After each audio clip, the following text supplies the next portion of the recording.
Hi friends, मुठ्ठल Joshi. आजच्या व्हिडिओमध्ये आपण बॉम्बे हायकोर्टसाठी अंकगणितावर आधारित 10 प्रश्न पाहणार आहोत. आणि हे PYQ आहेत, वेगवेगळ्या परीक्षांना विचारलेले प्रश्न आहेत. आणि असेच प्रश्न तुम्हाला बॉम्बे हायकोर्टच्या क्लर्क परीक्षेमध्ये सुद्धा विचारले जाणार आहेत. कारण बॉम्बे हायकोर्टच्या क्लर्कमध्ये 90 पैकी 20 प्रश्न हे गणितावर विचारले जाणार आहेत. तर त्यासाठीच हा प्रॅक्टिस व्हिडिओ मी करून घेत आहे. व्हिडिओ शेवटपर्यंत पहा. या व्हिडिओला सर्वांनी लाईक करा, शेअर करा आणि विठ्ठल जोशी जे आपले यूट्यूब चॅनल आहे ते सबस्क्राईब करा. तसंच जर तुम्हाला न्यायालय भरतीसाठी ई बुक घ्यायचा असेल तर प्ले स्टोअरवरून विठ्ठल जोशी ॲप डाउनलोड करा आणि न्यायालय भरती ई बुक विकत घ्या. संपूर्ण सिलेबस, लिपिक आणि शिपाई दोन्ही पदांचा संपूर्ण सिलेबस यामधून तुमचा कव्हर होणार आहे. चला तर मग आता पहिला प्रश्न आपण पाहूयात. तर पहिला प्रश्न आहे पहा, 30 अधिक x दशे 23 अधिक x बरोबर 5.4 तर x ची किंमत किती? आता हे ना सोडवण्याची पद्धत अतिशय सोपी आहे. हे कसं लिहावं लागतं माहिती आहे का? हे जे 30 अधिक x आहेत ते आपल्याला अंशस्थानी लिहावं लागेल. म्हणजे एकतर तुम्ही संपूर्ण उदाहरण सोडून पण करू शकता किंवा हा जो पर्याय आहे ना, या पर्यायामधील संख्या ठेवून सुद्धा ते सोडवू शकता. आणि ते सोपं जाईल. पर्यायामधील संख्या ठेवून कसं उत्तर काढायचं ते मी तुम्हाला आधी सांगतो आणि नंतर आपण समीकरणाच्या सहाय्याने कसं सोडवायचं ते सुद्धा पाहूयात. आता समजा पर्यायामध्ये जर आपण इथं एक्सच्या जागी 30 ठेवलं, व्यवस्थित समजून घ्या. तर याची बेरीज किती होणार आहे? 30 अधिक 30 60 होणार आहे. मग 60ला 12ने भाग जातो, 12 पंचे 60. पण इथं जर आपण 30 ठेवलं तर 30 अधिक 23 याची बेरीज किती होणार आहे? 83 होणार आहे. 53 होणार आहे. आणि 53ला काही 12ने भाग जात नाही, म्हणजे हे आपलं उत्तर येणार नाही. कारण 60 आणि 53 याचं जे गुणोत्तर आहे ते 5.4 येणार नाही. त्यामुळं पहिलं ऑप्शन उत्तर नाही. मग आता समजा आपण जर इथं एक्सच्या जागी 6 ठेवलं, एक्सच्या जागी किती ठेवलं? 6. तर 30 अधिक 6 36 होतात. 36ला 5चा भाग काही जातच नाही पहा. म्हणजे 36ला कोणत्याही संख्येने तुम्ही भाग दिला तरी त्याचं 5 येणार नाही, कारण गुणोत्तरामध्ये 5.4 आहे ना, म्हणून 6 सुद्धा त्या ठिकाणी येणार नाही. मग आपण जर समजा 25 ठेवलं तर 36 आणि 25 याची बेरीज 30 आणि 25 याची बेरीज किती होणार आहे? 55. तर 18 पाची 55 येऊ शकतो. पण 23 आणि 25 याची जर आपण बेरीज केली तर ती बेरीज येणार आहे पहा, 25 आणि 23. 25 आणि 20 48 येणार आहे. 48ला 18ने भाग जात नाही, म्हणजे 4 येणारच नाही. त्यामुळं ते सुद्धा नाही. मग राहिलं काय? 4 नंबरचं. तर तेच तुमचं उत्तर येईल. मग आता 1च्या जागी जर आपण 5 ठेवले, 1च्या जागी 5 ठेवले तर 30 आणि 5 35. आणि इथं जर 5 ठेवले तर 23 आणि 5 28. मग 35 आणि 28 म्हणजे इथं अंशस्थानी 35 येईल, छेदस्थानी 28 येईल.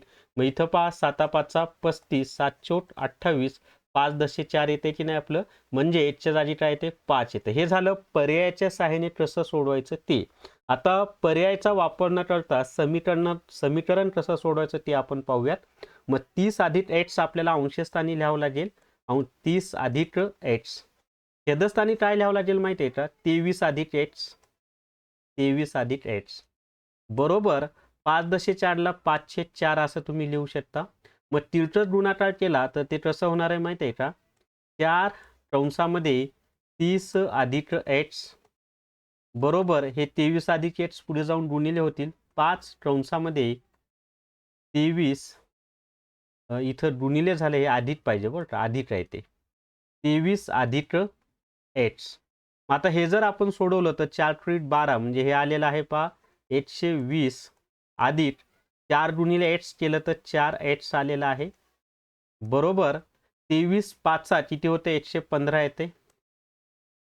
अधिक 5 गुणिले x केलं तर 5x आले. आता हे 4x पुढे नेले तर वजा होतील आणि 115 इकडे आले तर वजा होतील. 120 वजा 115 बरोबर 5x वजा 4x. 5 मधून 4 गेला, राहिला 1 आणि 120 मधून 115 गेले तर 5 आलं. 5 बरोबर x म्हणजे x ची किंमत किती आलेली आहे? 5 आलेली आहे.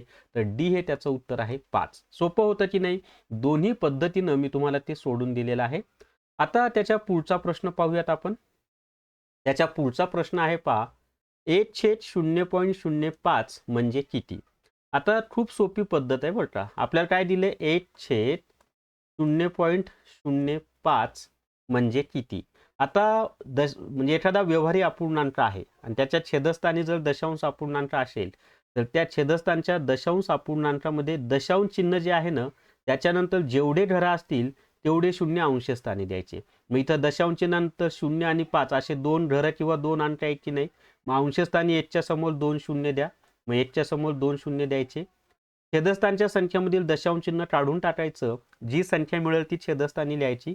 मग दशांश चिन्ह काढून टाकलं तर 5 ही संख्या मिळाली आपल्याला.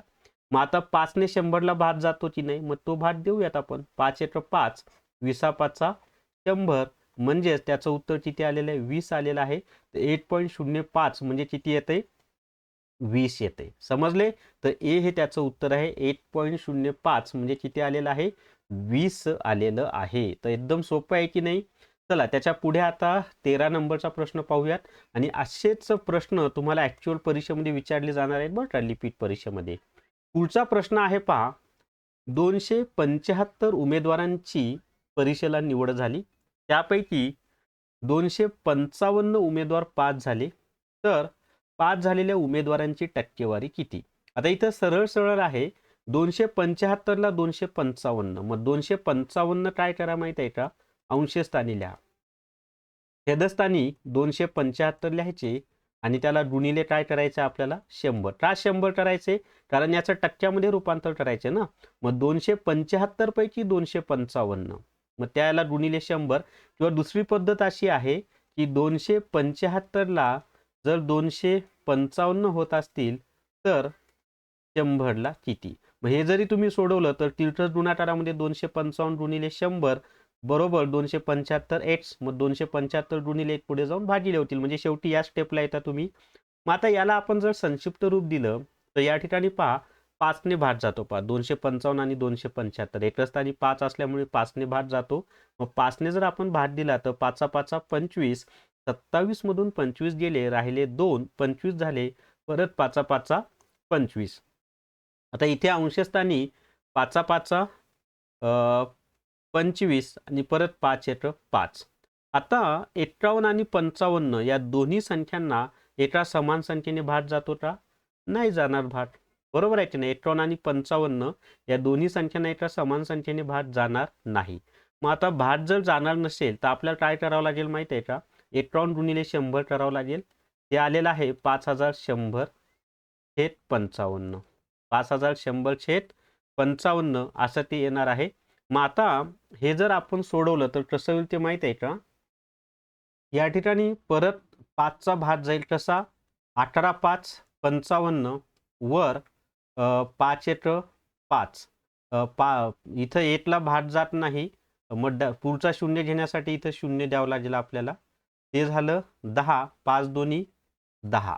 आणि मग परत काय होणार आहे ते 1 0 आपल्याला या ठिकाणी, म्हणजे 5 किंवा सरळ असंही करू शकता 10 5 50, 5 दोन्ही 10, राहिलेला शून्य इथे देऊन टाका. म्हणजे 1020 आले ते.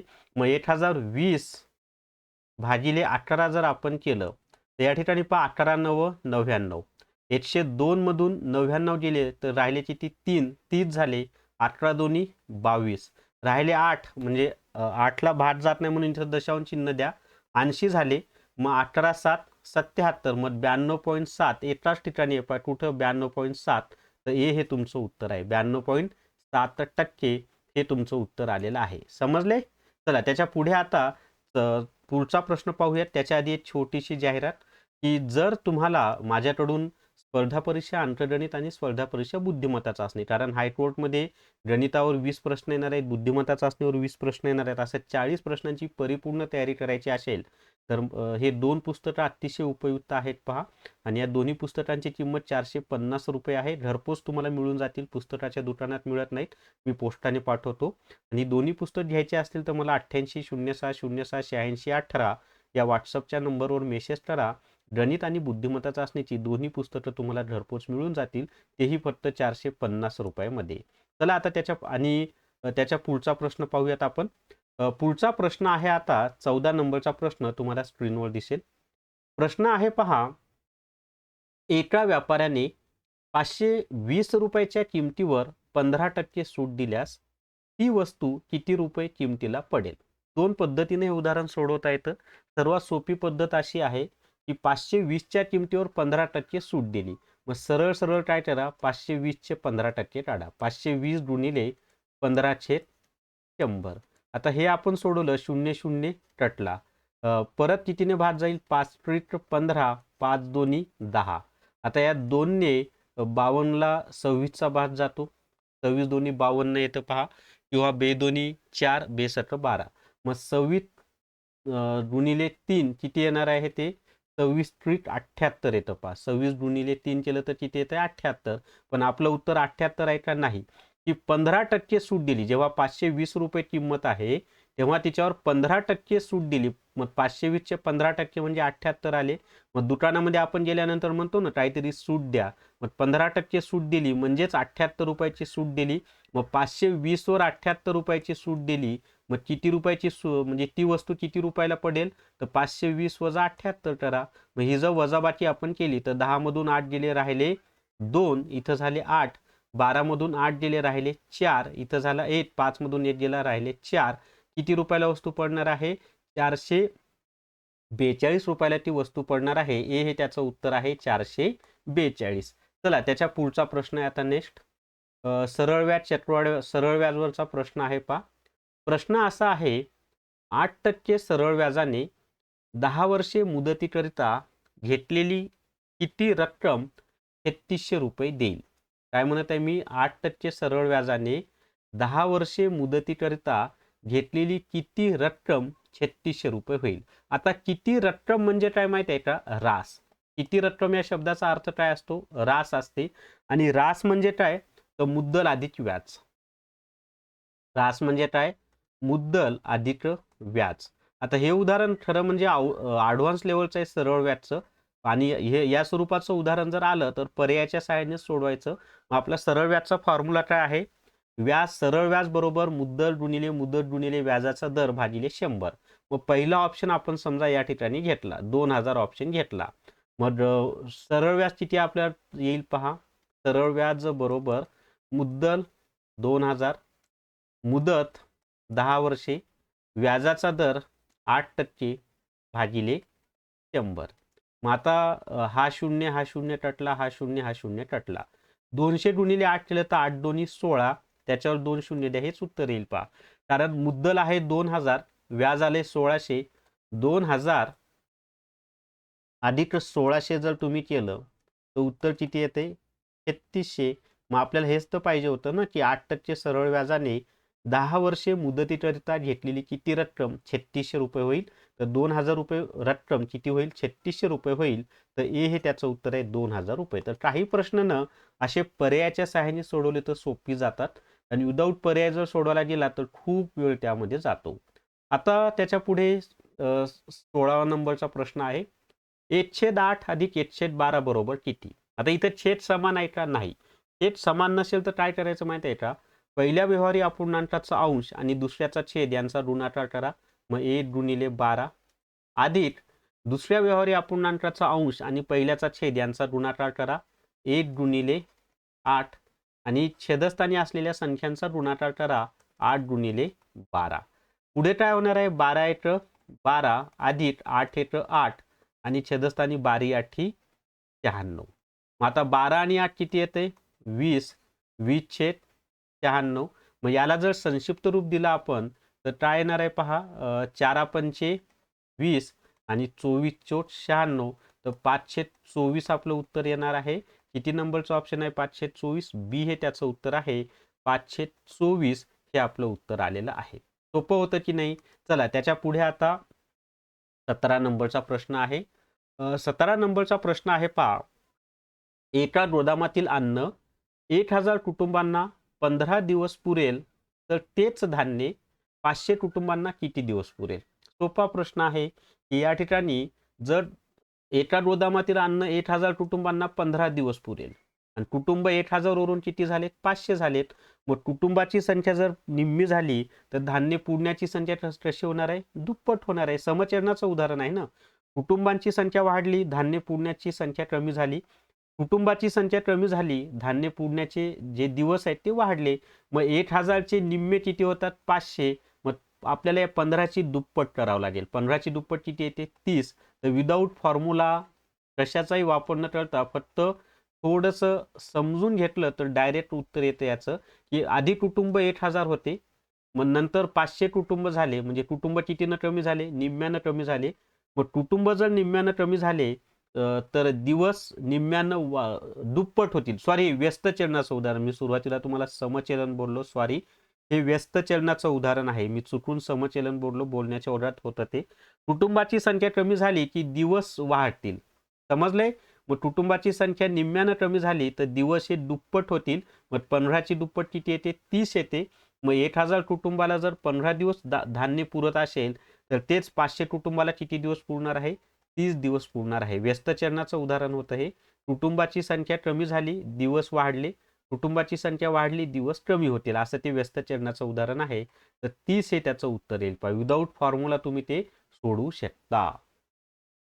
आणि जर का तुम्हाला फॉर्म्युल्यानुसारच पाहिजे असेल तर 1000 कुटुंबांना 15 दिवस, तर 500 कुटुंबाला किती दिवस? 500 गुणिले तिकडे येऊन भागिले होतील. 1000 गुणिले 15 भागिले 500. 0 0 0 0 कटला. 5 दोन्ही 10, 15 दोन्ही 30. 30 बरोबर x. समजलंय? दोन्ही पद्धतीने मी तुम्हाला सोडून दिले. अजूनही आपल्याला प्रश्न पाहिजेत मित्रांनो. पण जर तुम्हाला हायकोर्ट रेकॉर्डेड हुडो कोर्स घ्यायचा असेल, ज्याची किंमत फक्त 500 प्लस GST आहे, याच्यामध्ये कॉम्प्युटर, अंकगणित, बुद्धिमत्ता चाचणी, मराठी व्याकरण, इंग्लिश ग्रामर या सर्व विषयांचे रेकॉर्डेड हुडो दिलेले आहेत. प्लस 200 रुपयाचं जे न्यायालय भरती ई बुक आहे ना, ते सुद्धा यामध्ये मोफत दिलेलं आहे. तर निश्चितच तुम्हाला फायदा होईल. आणि जर नुसतं गणिताचाच रेकॉर्डेड हुडो कोर्स घ्यायचा असेल, ज्याची मूळ किंमत 600 आहे, परंतु आता काही दिवसांसाठी तो फक्त तुम्हाला 300 रुपयाला मिळेल. याचा कालावधी 1 वर्ष आहे आणि सर्व स्पर्धा परीक्षांच्या गणित या विषयाची तुमची परिपूर्ण तयारी होईल. तर 600चा कोर्स फक्त 300 रुपयाला तुम्हाला मिळेल सवलतीच्या दरामध्ये. तर संधीचा फायदा घ्या, कारण परत हा 600 रुपयालाच होईल. तर 600 व्हायच्या आतच घेऊन टाका. याच्यातून गणिताची परिपूर्ण तुमची तयारी होते. चला त्याच्या पुढचा प्रश्न पाहूयात आता. 18 नंबरचा प्रश्न आता तुम्हाला स्क्रीनवर दिसत आहे. आणि प्रश्न असा आहे, पहा, ताशी 60 किलोमीटर प्रति तास वेगाने जाणारी आगगाडी 300 मीटर लांबीचा बोगदा 30 सेकंदात ओलांडते, तर तिची लांबी किती मीटर आहे? आता एक लक्षात ठेवा, या स्वरूपाच्या उदाहरणांमध्ये काय असतं माहिती आहे का? अंतर बरोबर रेल्वेची